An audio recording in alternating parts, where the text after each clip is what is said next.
Kita kembali ke berita selanjutnya, pemirsa. Menteri Agama Nasaruddin Umar mengadakan rapat bersama Menteri Sekretaris Negara Prasetyo Hadi di Istana Kepresidenan pada Jumat 27 Desember kemarin. Dalam kesempatan tersebut, Menak mengungkapkan arahan Presiden Prabowo terkait penyelenggaraan ibadah haji tahun depan yang diharapkan bisa lebih baik, efisien, dan tertib dibandingkan dengan tahun-tahun sebelumnya. Kita melakukan rapat koordinasi tentang penyelenggaraan haji tahun ini ya. Intinya Pak Menseknek dengan Dewan Pengawas kita, Pak Dasko dan Pak Muhajir ya, selaku advisor kita nanti ini rapat koordinasi sampai di mana persiapan pelaksanaan haji kita tahun akan datang ini. Dan kami melaporkan bahwa BPH, Badan Penyelenggara Haji, dan Kementerian Agama sedang mempersiapkan segala sesuatunya. Antara lain kita sudah melakukan seleksi calon jamaah haji ya, karena siapa yang istita'ah, siapa yang enggak istita'ah, siapa yang sakit, siapa yang meninggal, dan itu sudah 80%. Dan dalam waktu mungkin awal Januari ini sudah selesai siapa nanti akan jadi calon jamaah haji secara resmi. Kemudian juga sudah dilakukan tes siapa nanti akan menjadi petugas haji.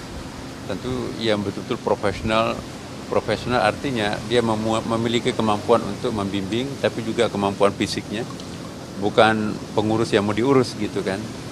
Dan kita tidak ingin seperti tahun-tahun yang lalu ada catatan-catatan yang dikeluhkan bahwa pembimbing haji itu malah justru dibantu oleh jamaahnya. Ini enggak, kita akan sebaliknya. Pokoknya pembimbing pendamping itu betul-betul harus berbakti untuk menyelamatkan calon jamaah hajinya dari berbagai macam masalah.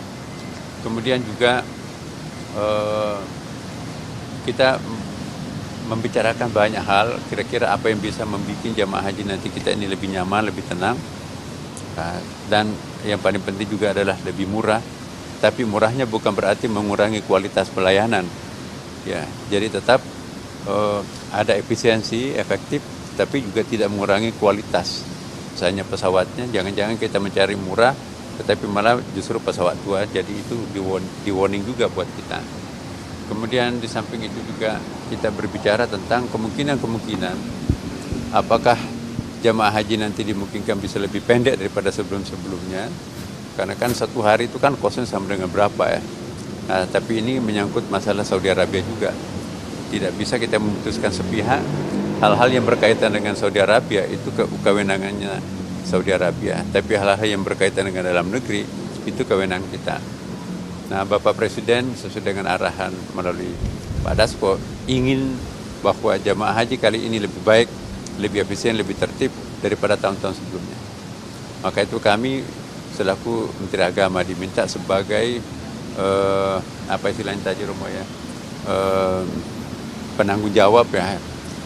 Kemudian BPH itu adalah lebih berbicara kepada hal yang sifatnya teknis, dan insya Allah ke depan kalau ini bagus akan dijadikan semacam model ya untuk pelaksanaan haji akan datang.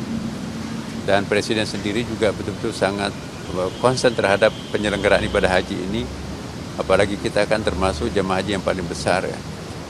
Presiden juga tetap mewacanakan untuk membuat perkampungan Indonesia yang bukan hanya dipakai nanti untuk jamaah haji, tapi juga untuk dipakai jamaah-jamaah umrah yang lain. Dan itu sangat efisien, sangat menghemat lah. Saya kira itu intinya tadi yang kita bicarakan. Rumah menambahkan.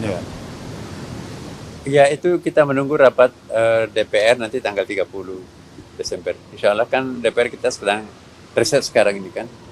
Walaupun sebetulnya masih dalam keadaan reses, tapi ini karena ada kepentingan sangat urgent, maka beliau, Komisi 8 itu menyiapkan waktu untuk kita rapat nanti pada tanggal 30 Desember. Ya. Pemerintah mengusulkan berapa, Prof? BP-nya? Kenapa? Oh, belum. Itu nanti kita bicarakan setelah musim haji ini. Tapi tahun ini kita masih reguler, masih seperti biasa ya. Tapi sambil jalan kita juga akan memikirkan beberapa macam alternatif yang bisa kita lakukan.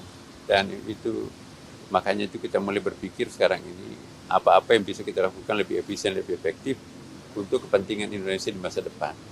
Ya. Pengelolaan Armusna bagaimana? Untuk haji 179M itu udah selesai. Apa itu? Yang untuk anggaran hajinya, Pak, yang kemarin di DPR itu berarti udah aman semuanya, Pak. Nggak ada Ya. masalah lagi. Jadi ini kita akan menunggu finalnya. Nanti kami umumkan setelah kita bicara dengan DPR, karena itu kan kewenangan bersama kita kan Pak dengan DPR. Untuk puncak haji pengelolaannya bagaimana? Karena kan di periode sebelumnya, di periode haji sebelumnya itu sempat dikritik juga oleh DPR untuk Armusna selama proses puncak haji itu. Apakah ini juga jadi concern dalam rapat tadi? Iya, konsep kita itu. Jadi Armina itu misalnya Arafah, kemudian juga Musdalifah, Mina, itu semuanya kita akan bicarakan. Dan juga semuanya kita akan antisipasi semua kasus-kasus yang pernah terjadi kemarin, kita usahakan tidak terjadi lagi. Prof, untuk kepastian kuota berapa, Prof? Ya. Untuk kepastian kuota? Kepastian kuota itu juga seperti tahun lalu ya. Jadi intinya seperti itu ya. Kan kita kan ditentukan oleh OKI ya. Ada tambahan nggak, Prof, dari kemarin kan sempat bertemu, BPA kan sempat bertemu dengan Kementerian Haji Arab Saudi, Prof. Ada tambahan kuota juga? Iya. Kami lebih mementingkan untuk membicarakan ketertibannya.